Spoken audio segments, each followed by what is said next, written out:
ये जो हम रोमियो 14 का 11 को पढ़ रहे हैं, क्योंकि लिखा है, प्रभु कहता है मेरे जीवन की सौगंध की हर एक घुटना मेरे सामने टिकेगा और हर एक जीव परमेश्वर का अंगीकार करेगी। हर एक जीव, क्या क्रिश्चियनों की, क्या अमेरिकी लोगों की, क्या पाकिस्तान के लोगों की? नहीं, जो हर एक जीव परमेश्वर का अंगीकार करे। हालेलुया, हालेलुया, है ना। मैं और आप, हम जहाँ आप और लोग आराधना कर रहे थे, है ना, दुख मिले या खुशी तेरी जय जय करूं। कितने अच्छे वर्ड थे इस गीत के, इस भजन के, बहुत अच्छे ना। दुख मिले या खुशी तेरी जय जय करूं, है ना। खुदाया शुक्र है तेरा, हमें ये दिन दिखाया। हमारे बाल बच्चों पर सदा कर्म तू करना, सदा अपने हाथ को तू रखना, सदा अपने हाथों में उनको लिए चलना। उसने तो वायदा किया, वो तो कह रहा है, कहता कि उसके धर्मराज की खोज करो तो ये वस्तुएं तुम्हें यूं ही मिल जाएंगी, ये वस्तुएं तुम्हारे पीछे आएंगी।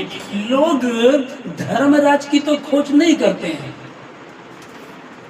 लेकिन दूसरी चीजों की बहुत खोज करते हैं।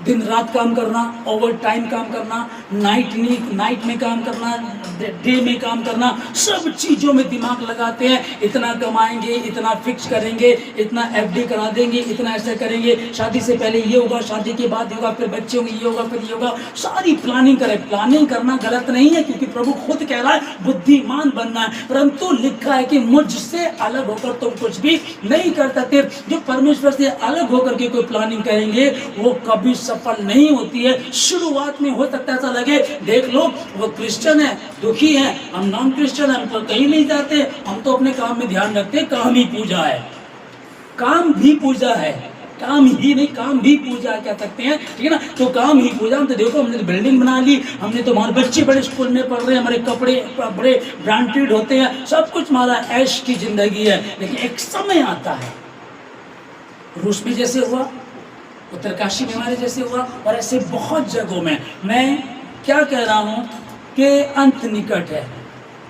और जब एक गोली चलती है ना, वो ये नहीं देखती कि सामने कौन है। आपने मारना, मैंने मारना इस वाले भाई को है, लेकिन अगर ये हट गया तो गोली जा रही हो, किसी न किसी को लगी, गोली अपना काम करेगी। शैतान ने वो चीजें छोड़ रखी, शैतान अपने काम में लगा हुआ, वो नाश करने, घात करने आया। और यीशु मसीह ने कहा, परंतु मैं इसलिए आया कि वे जीवन पाए और बहुतायत का जीवन पाए। वो बहुतायत का जीवन आप लोगों के लिए 100 साल का समय उस टाइम दिया, कोई नहीं बदला।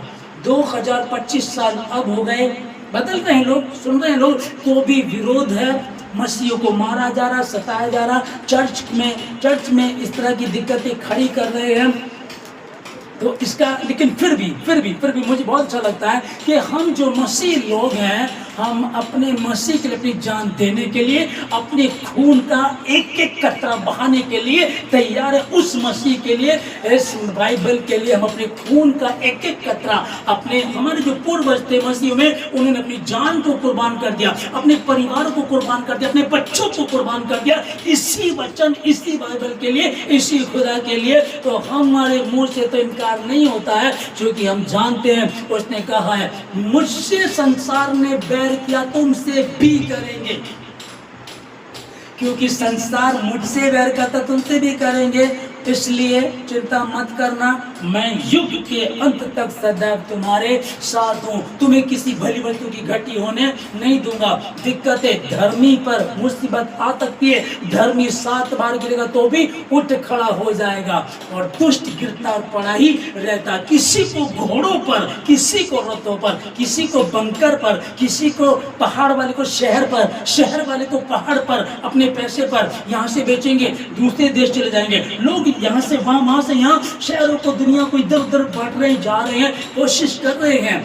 कर रहे हैं कोशिश, किसी को घोड़ों पर, किसी को रथों पर भरोसा, परंतु हम तो अपने यहोवा ही का नाम लेंगे। हमें रथों पर नहीं, रथ टूट सकता है, घोड़ा कमजोर हो सकता है, गिर सकता है, तलवार से मर सकता है, लेकिन यहोवा पे भरोसा करने वालों को किसी भली वस्तु की घटी नहीं होगी, उन्हें कोई घटी नहीं होगी। इसलिए मेरा और आपका भरोसा उस परमेश्वर, उस यीशु मसीह पर जिसने सबसे पहले शब्द कहे, और यीशु मसीह ने ये प्रचार करना शुरू किया, मन फिराओ क्योंकि स्वर्ग का राज्य निकट आया। मेरी और आपकी तैयारी वहां की है। हम लोग प्रार्थना करें, हम लोग प्रार्थना करें कि उस समय जब नूह को बताया गया, उस टाइम लोग नहीं बदले, पैगंबर आते रहे, भविष्यद्वक्ता नबी आते रहे, सुसमाचार बताते रहे, तौबा करो मन फिराओ, तौबा करो मन फिराओ। अभी भी वक्त है, तौबा करो मन फिराओ, पर वो क्या कहते थे? मन फिराओ,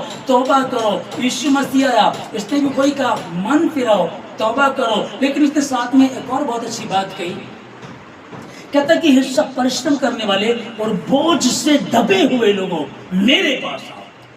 ये किसी ने नहीं कहा, ये नूह नहीं कह सकता था। नूह ने कहा भाई मन फिरा लो, अच्छा रहेगा, तौबा कर लो, पश्चाताप कर लो, अच्छा रहेगा, है ना। यशायाह ने यशायाह ने कहा तौबा करो, यिर्मयाह ने कहा तौबा करो, हिजकिय्याह ने कहा तौबा करो, दानियेल ने कहा तौबा करो, ये सब कहते रहे तौबा करो, मन फिराओ। लेकिन जब यीशु मसीह आया, पहले शब्द का सुसमाचार है मन फिराओ, और उसके बाद कहता है कि मेरे पास आओ। हे सब इब्लीस के सताए हुए लोगों, दुष्ट आत्मा के सताए हुए, धागे के, ताबीज के, टोने के, टोटके के, शर्मिंदगी के, गरीबी के, लाचारी के सताए हुए लोगों, मेरे पास आओ, मैं तुम्हें विश्राम दूंगा। मेरा जुआ सहज और हल्का, मेरा जुआ अपने ऊपर ले लो और मुझसे सीखो, क्योंकि मैं मन में नम्र और दीन हूं। मन फिराओ क्योंकि स्वर्ग का राज्य निकट आया। मैं मनुष्य को बना करके पछता रहा हूं, मैं अपने मन में अति,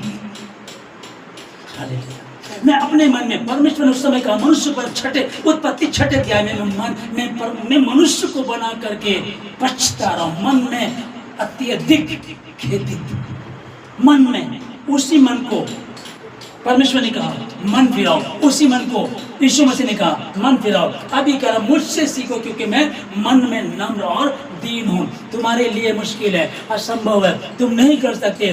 परमेश्वर ने कहा, जिस वचन को हम लोग पढ़ रहे थे, उत्पत्ति 7 अध्याय 6 वचन, आखिरी वचन पढ़ेंगे जल्दी से।